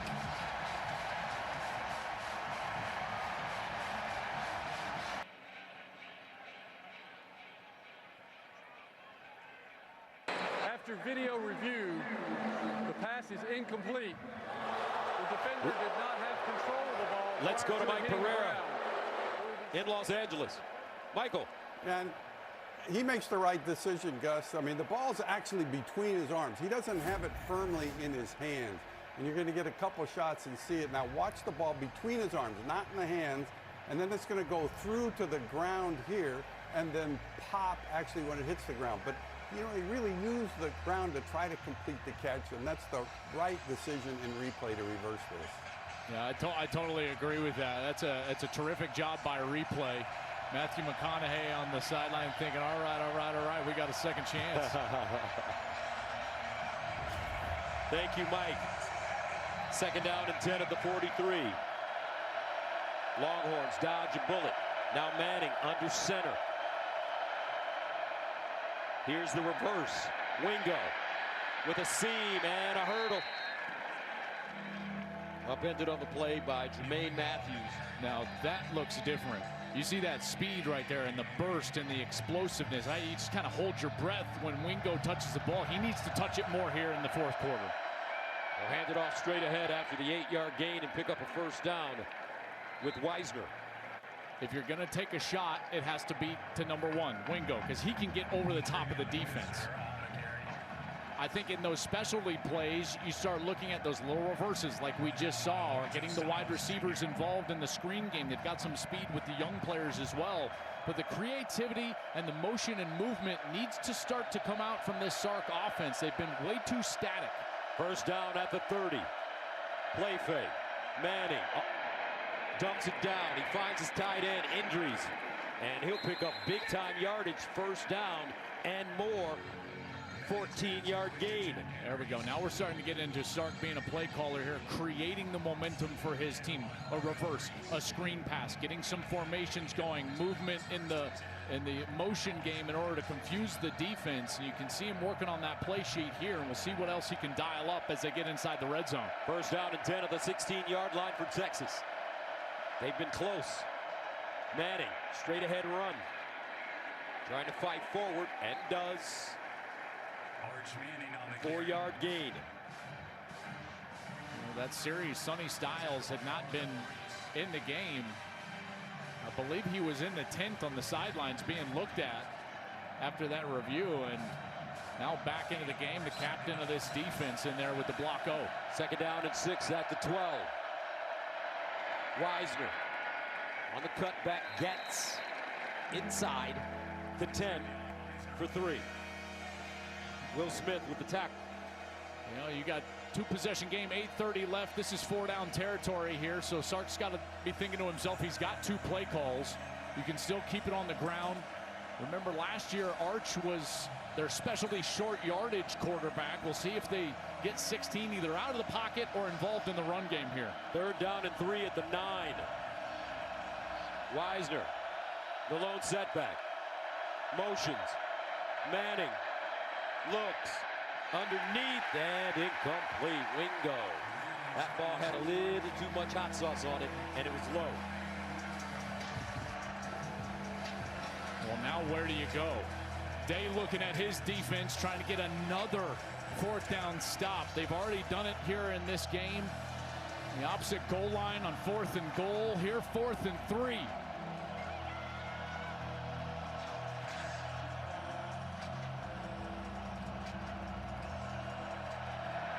From the 9, 4th down. Longhorns need 3.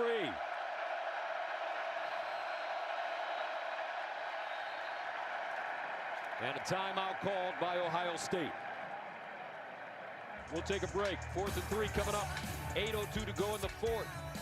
Texas threatening.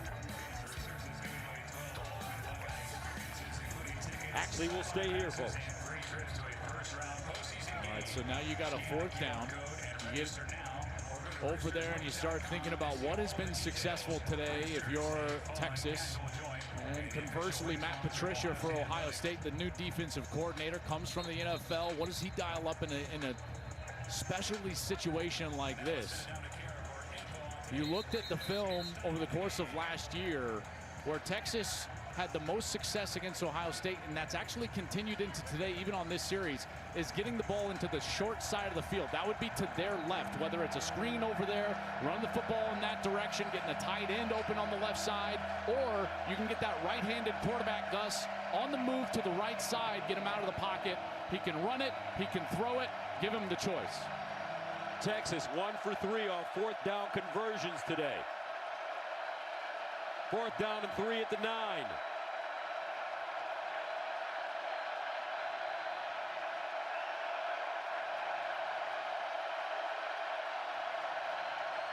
Manning in the end zone. Incomplete. He had a receiver, Parker Livingstone, just couldn't hold on. Great coverage by Davis and Igmanusum. It's an immersive viewing experience. You can go, you can take all these extra cameras. You can see it's almost like IMAX theater where you get to go and experience the game from field level, almost as if you're in a movie theater. So Arlington, Texas, we see you. Shout out to you guys. Sold out down there, although I'm sure that there's a lot of unhappy spectators in Arlington, Texas right now watching this one with their team down 14-0. Not over yet. Ohio State running the football. That was pretty cool. Have you been to one of those? I'm sorry? The Cosms? I have not. I've been intending to. My boys, I got 13, 11, and 8-year-old boys, and they've been wanting to go to a game, but unfortunately for me, I can't take them to a college football game. Obviously, we're working, so I'm going to do it for Major League Baseball. Again, you can go to all sorts of different events and watch these games that are televised and any sport at these Henry's Cosm 13 locations. now, eh? Henry's 13. He's going to the 8th grade. I knew him when he was 3. I know. No, 2. Two. Unbelievable. Second and 5 at the 14.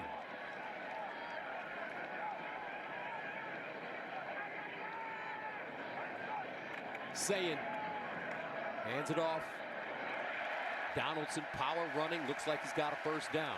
Now, this is one of those series that it's all in the hands of the offensive line, number one, and then number two in the decision making of your quarterback.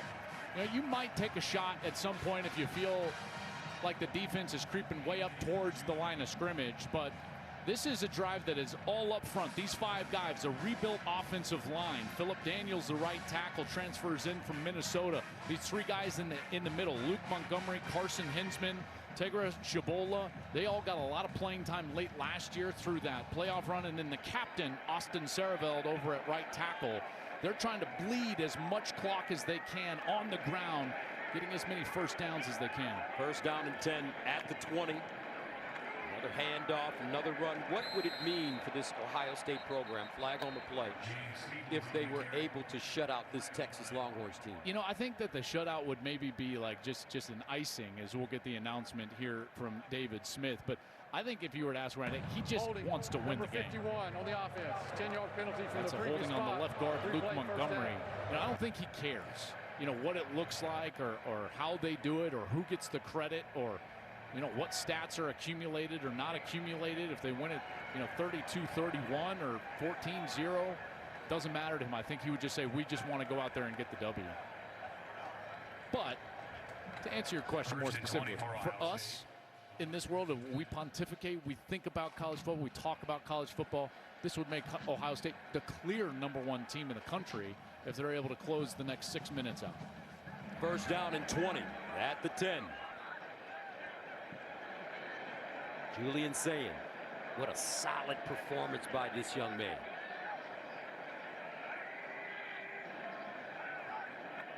Low snap, scoops it up, gets it away.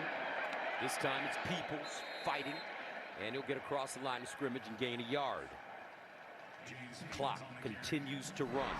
5:40 and counting. Don't forget tonight, if you're up late, it's Saturday. You're allowed. Utah, UCLA.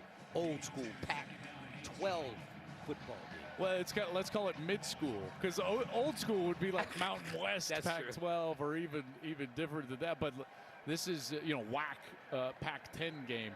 I can't wait to watch Nico Iamaleava, transfers from Tennessee, now the new quarterback at UCLA.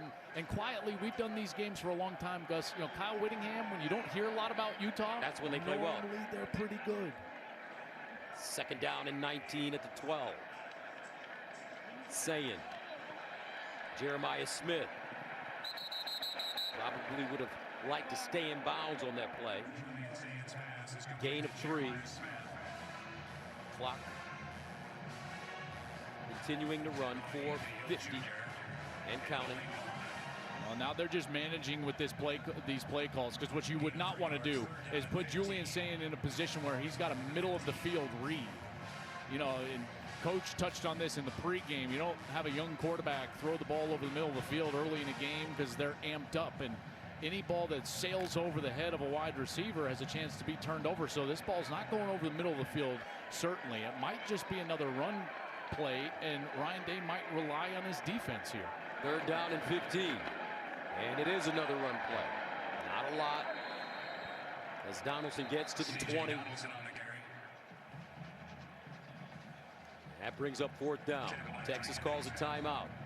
2 remaining for the Longhorns. 4:15 to go in the 4th quarter. Jermaine Matthews interception. Igbenogson has been incredible on the outside. 10 tackles, a huge pass breakup on a 4th down. The secondary has been excellent, led by number 2, Caleb Downs. Haven't called his name a lot, but Gus, I think that's because Texas was so aware of where he was lining up. A lot of their play designs have gone away from number 2. 1st down at the 40-yard line for Manning. Underneath, and a whistle.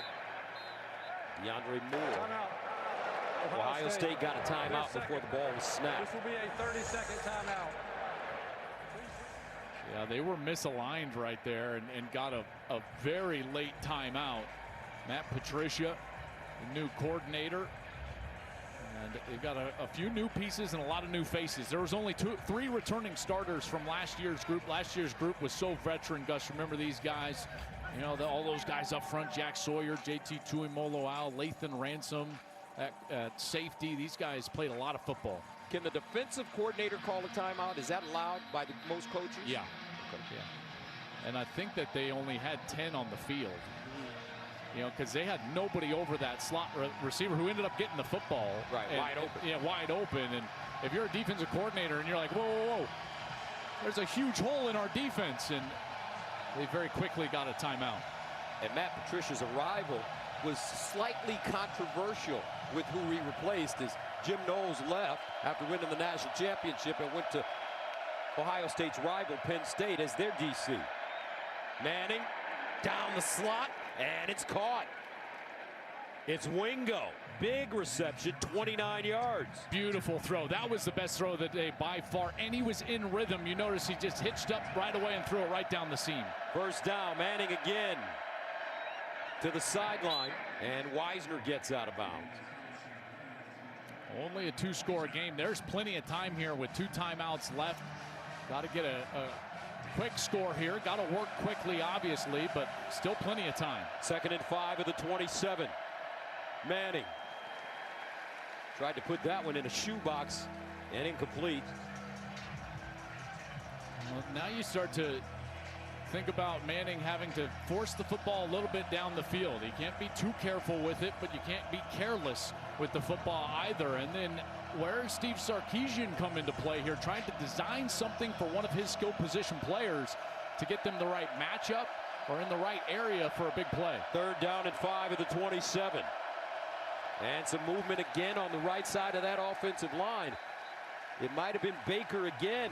Full start, 73 on the offense. 5-yard penalty. 3rd down. It's their 3rd full start today.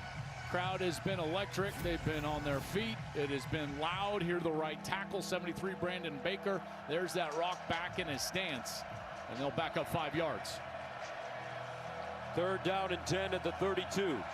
Obviously 4-down territory for the Longhorns.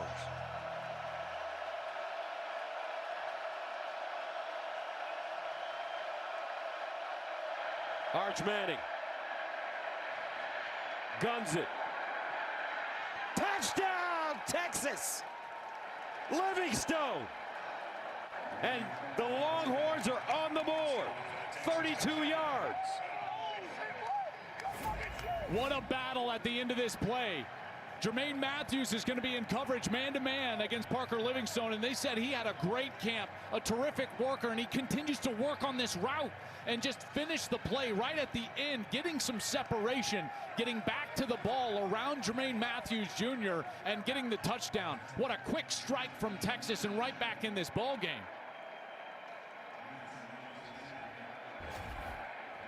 So Texas still with life. 3:28 to go, 4th quarter.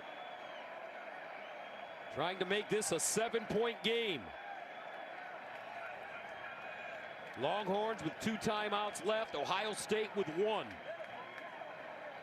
This is not a guy that during the summer, you know, I was doing a lot of prep for is this Parker Livingstone, but as we take another look, they're trying to confirm this in replay and just make sure he had control before that ball Looks like he had it. I think he does. That right hand looks like it's on, although there was a little shift in that ball. I think they're going to take a further look at this.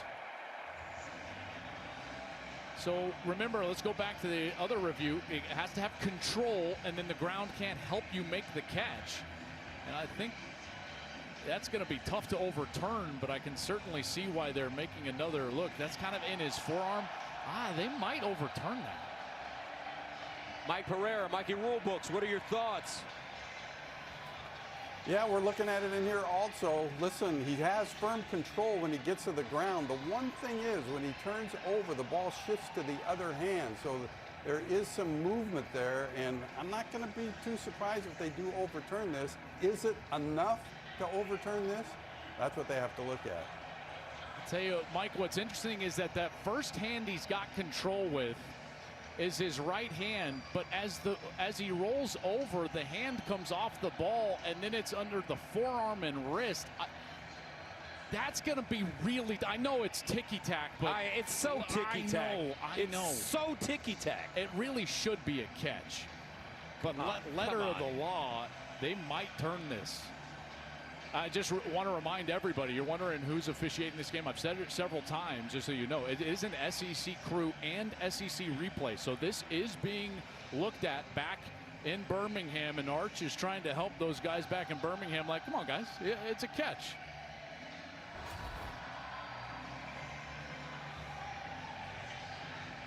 That's a tough look. You know, the ball definitely gets to the wrist, Gus, and that's a technicality.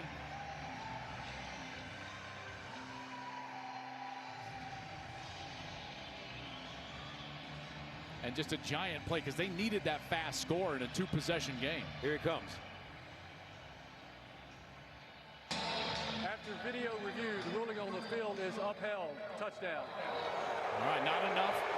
I kind of like it as well. I mean, listen, it's a great move by Livingstone. He's able to secure that ball, hold on to it through the end of the catch, and it's a touchdown for the Longhorns. What a strike, too, from Arch. Couple of good throws on that series. Down the seam to Wingo. He gets Wingo down the seam, and then right down that right side, he's able to find Parker Livingstone. Mason Shipley comes in to attempt the extra point.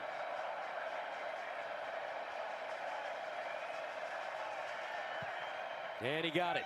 7-point game, folks. Here we go. 3:28 to go in the foot, leading the Longhorns down the field in about 42 seconds. A 4-play drive that covered 60 yards. And now, I mean, all the time in the world. One possession game, 14-7. Wondered for a moment, you know, there's that new theory in football about down 2 scores, 14, you know, going for 2 there. Sark decides to kick the extra point, and now all the pressure is going to be on Ohio State and that offensive line to try to close this thing out. And ball fair caught by Carnell Tate. So there's three stoppages ahead for Texas. If you're looking at that, they've got the 2 timeouts, Gus. They've also got that 2-minute timeout. It'll happen in a minute 28. And this offensive line in this run game, and like I said, it hasn't been great. 30 rushes for 89 yards, 3 yards a carry. They're going to be asked to try to close this thing out and bleed this clock out. If and when the opportunity arises, the guy that'll be trying to make a crucial throw is a man making his very first start for the Buckeyes, Julian Sands.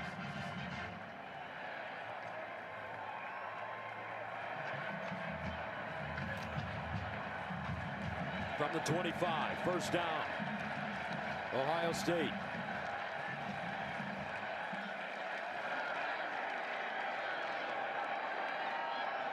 Donaldson. Nothing. They're trying to get big. 3 tight ends in the game. Only wide receiver is Jeremiah Smith out there on the edge.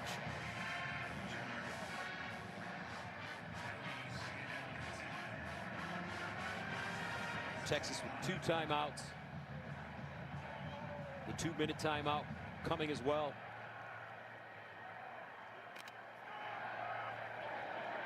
Sand needs to hold his guys at the line of scrimmage here, not snap this ball until he gets inside of 5 seconds on the play clock. Empty backfield. That's what he does. Saying to throw it. Looking. Saying, scrambling. And he'll just dump it. Wise decision for Julian Saying, but the clock stops with 2:39 to go in the fourth. Third down and 10. This is a big one for both teams. It really is, and that is a tough one. You would rather see him just run right there rather than just throw an incompletion that allows Texas to keep their second timeout. Now there's still 3 stoppages ahead. And again, it's tough. There's a million things going through that young quarterback's mind right there, but not throwing an incompletion is one of them, and just running up and trying to dive, even if you don't get any yards. And now Arch Manning's going to have plenty of time if they're able to get off the field here on third down. Big one. Third down and 10 at the 25. Can Ohio State stay on the field? Saying, under pressure, underneath, caught, but not enough for the first. Brandon Ennis. And what a tackle by Grayson Littleton, the freshman from Tampa. Boy, as advertised, number 29, right? Coaches raving in our meetings about Grayson Littleton, and a big tackle right there in a crucial moment on a third down. And Texas will take one of their timeouts. With 2:33 left, they'll still have one in their pocket because of that incompletion, Gus, that Ohio State gave them. That's a free timeout for Texas. Young quarterback making a mistake there. Should have run that football. So Arch Manning will get one more shot at it.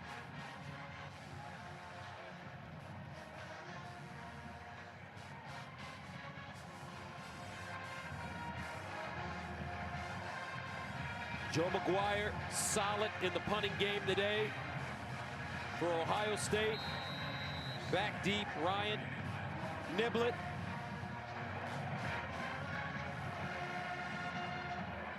McGuire punting from the 15. Niblett at the 34. Line drive kick. Lost it in the sun, out of bounds at the 15-yard line. Another fine kick by McGuire. 55 yards. Well, partner, how is this for drama? Arch Manning, the kid that's been in the spotlight since he was 14. We've all been waiting for this, to see it. It hasn't gone great today. Nice series on the last series, but here he is taking the field against the defending national champions in his first start on the road.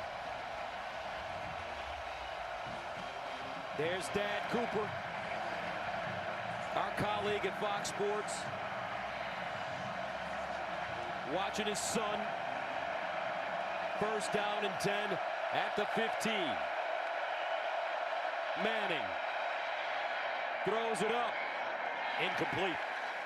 Wingo, the target, and he was open, but Manning had pressure.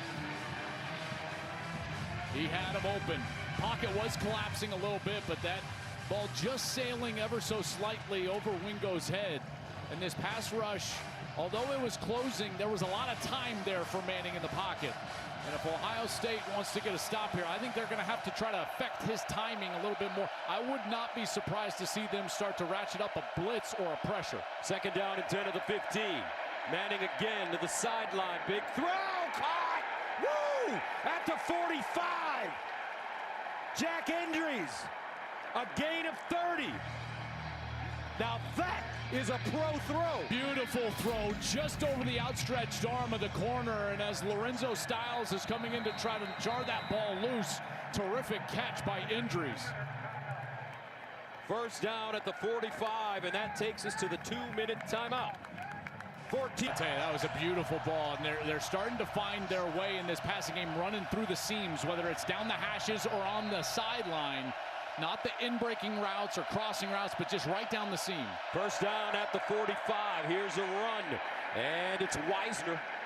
He's dragged down from behind by C.J. Hicks. And again, a real lack of pressure so far. Manning has been able to sit back into the pocket, start to attack down the field. Manning again after the 5-yard gain to the sideline. That one low and incomplete. Near the first down marker for Endries.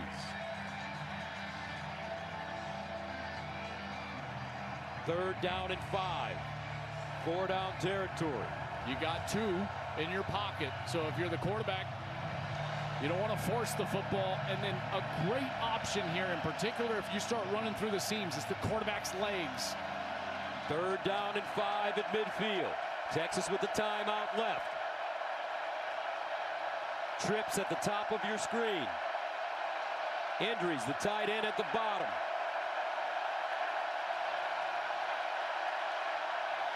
Weiser in motion. Manning. Sidearm. Up top. Incomplete. Wow. Wingo. And he had some real estate in front of him. But that ball thrown slightly behind him. That makes it 4th down and 5.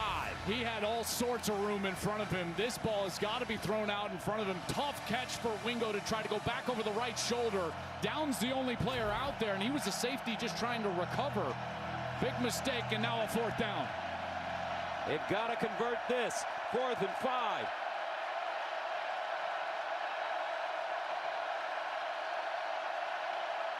Manning in trouble. Got it away. Caught, but not enough for the first. And Ohio State bends, but once again does not break.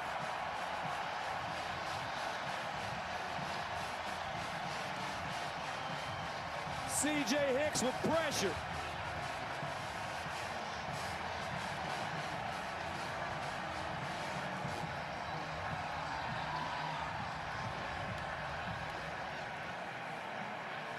How about Hicks with the pressure, unblocked from the offense's right side. Here's Hicks, here he is. He's just going to come straight right through this right side, and the tackle never gets out there. Watch 11. He's right in the face of Manning, and Manning shows you some serious strength to get that ball out in the first place, but he gets it out. Indries makes the catch. It's short, and the Buckeyes come up with another 4th down stop. I tell you, what a game. That was a heck of an effort from that defense. Time and time again, they were asked to answer the bell, stop the Texas Longhorns on 4th down, and time again, they came up with the stop when they needed it most. Saying, in victory formation, you'll take a knee.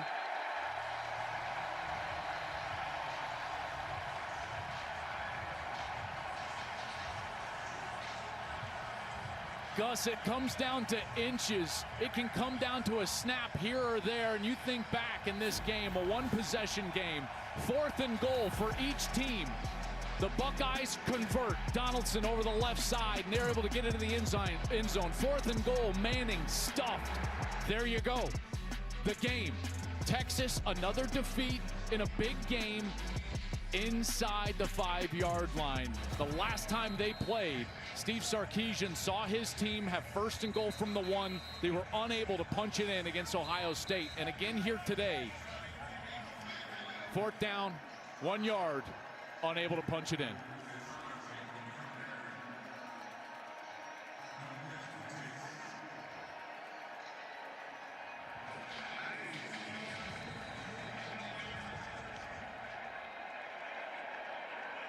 Saying, buying time, and they'll just fall down. Texas out of timeouts.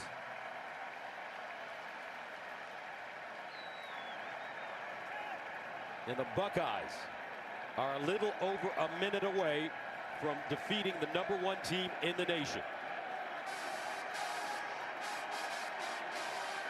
And potentially becoming the #1 team in the nation. Yeah, I would think so too.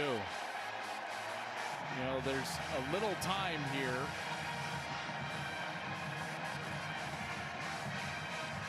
But as soon as this game clock hits 40, they can snap it. Don't need to drag off any other time. There we go. Now just a knee, and that's your ball game. That's it. A defensive gem. But in the end, the national champions prevail. 14-7. Ohio State defeats Texas.